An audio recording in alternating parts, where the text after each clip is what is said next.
In yoga asana practice, there are several poses named warrior. In my favorite warrior pose, I say favorite because I'm not holding the position for several minutes now, the right leg lunges forward, knee bent, while the back leg is straight and sturdy, giving the illusion of stillness, even as the muscles are working and the tendons wrapping strong around bone. Arms are outstretched in a T shape with palms facing down, hips positioned to the side. Shoulders are released, and the chest is open. The first 100 times I did this shape, or any warrior shape for that matter, I focused on where I felt weak. My arms ached, my legs shook. Holding the position for any length of time felt impossible. Years later, I have a different relationship to the pose. Instead of noticing my weakness, even though the pose is challenging, I can instead embrace my strength. I can feel my feet and legs holding me up. I can radiate out from the extension in my arms. I can experience my chest as it continues to press into the air, opening. I realize that the challenge of the pose also reveals my capacity to hold it, but first I have to choose to see it that way. All week I've been thinking about the different meanings of the word warrior. I have been tuned in to both the presence of violence and the threat of violence in our country and in the world. First, with the horrible bombings at the Boston Marathon that resulted in the death of 3 and the injury of almost 150. Second, with the news of car bombs in Iraq that killed at least 33 people. I listened to politicians and advisors talk about the difference between the word terrorism and murder on the Diane Rames show. I heard a filmmaker talk to Terry Gross about how he survived an IED when he recorded footage on the front lines in Iraq, and about the documentary he just finished about his partner filmmaker who was killed from a shrapnel wound while filming the uprising in Libya. Then I read and heard about the Senate's decision not to pass revised gun control legislation that would require background checks before purchasing these weapons, and the responses of both our president and victims of gun violence saying, "Shame on you."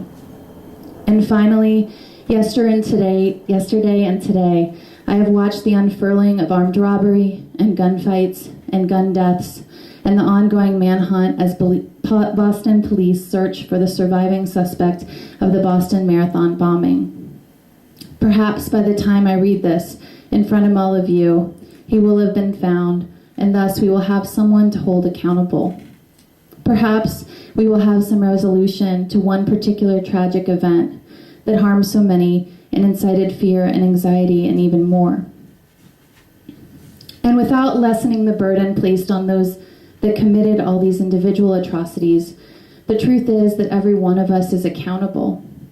We are accountable for living in a culture where power and privilege aren't always used mindfully, but instead used with arrogance and thoughtlessness. Accountable for when we choose aggression over talking things through.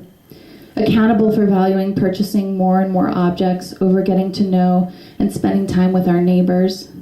Accountable for electing people whose job is to protect us and who have made decisions that do exactly the opposite. Accountable for every word said in anger, every aggressive face or hand gesture made while driving. Accountable when we harm ourselves or others, when we do not live up to our best potential.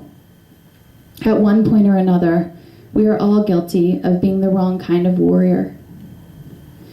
I grew up in the South, in a city built on the backs of slaves, and in a time when I could count the African American women who attended my private Catholic school along with me on 2 hands. In every unspoken gesture, I read clearly who I was supposed to be friends with and how I was supposed to be.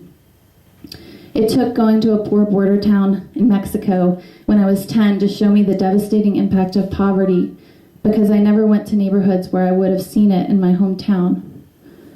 Life was constricted not only by issues of race and class, but also issues of gender, by pantyhose, by scripture passages, by too few female role models who gave me permission by their presence to be creative and curious and strong. For a long time, I struggled to reconcile my femininity with my strength. So entrenched in me were the values of my culture of origin, which said these things could not exist in one person, or in one body, or in a woman. My freshman year of high school, I was assigned a paperback of Edith Hamilton's mythology. The front cover was black with bold white letters and an image of a man riding on the back of a winged horse. I had been an avid reader since early childhood, so I was familiar with stories, but these struck a new note. Here were stories I needed. They were stories of men and women trying and failing again. They were stories of gods and goddesses, all of whom had tremendous power and inevitably giant flaws. One of the goddesses that bewildered me most was the Greek Artemis, or in Roman culture, Diana. She bewildered me because I grew up in a town where pearls hung around the necks of women who hosted parties and gathered children around their legs. I didn't see any women walking around with bows and arrows, not even metaphorical ones. Even my mother, who I now see as one of the most fierce and most warrior-like women I know, didn't appear that way when I was growing up. I read her through the lenses that were provided to me, and as a result, she seemed more careful and cautious than I now know her to be. So when I first read about Diana, I judged her for what I perceived as her masculine behavior, and I wondered how I could fit her into my perception of female heroines, who I had learned thus far were to be smart but not too smart, conversational but not in a way that took up too much space, and above all, beautiful. Diana is the goddess of the hunt. She is also the goddess of the moon, and she is the goddess of the process of birth, the power for livelihood, for the ebbing and flowing of tides, for the creation of new beings come together in her. I've been thinking about Diana this week, not just because her name is the word for tonight's event, but because I feel that her particular kind of warrior spirit is needed in our world right now. It is the warrior spirit that stands up against the would-be warriors who say that background checks aren't necessary, that the solution to weapons is more weapons, that the solution to violence is more violence. I've been thinking about her because her warriorship is not about using her power to benefit herself. It is not about killing innocents. It is not about encouraging bloodshed. Her warriorship is about expressing the fiery aspect of her being without entirely letting go of the reins. It is about being assertive, but also compassionate. Her warriorship requires us not to back down from that which is right, but also not to meet those who oppose us with unchecked anger. We will meet them with our minds, with the strength of our spirits, rather than swords and shields, rifles and semi-automatics. In 2011, the United States military budget totaled $644 billion. We praise our servicemen and women, but when we see images of them, we don't so much see their humanity as we do what they are wearing: guns, magazines, helmets. As a culture, we praise their power and bravery, but when they suffer, we refuse to see their humanness. We refuse to recognize that violence does damage to everyone involved. I came to the Greeks early, Edith Hamilton told an interviewer when she was 91, and I found answers in them. Greece's great men let all their acts turn on the immortality of the soul. We don't really act as if we believed in the soul's immortality, and that's why we are where we are today. In its most simple definition, a warrior is a brave or experienced soldier or fighter. It is up to us what we fight for, because being a warrior at its core is not about death, and it is not about killing. Being a warrior is about responsible use of one's power and energy.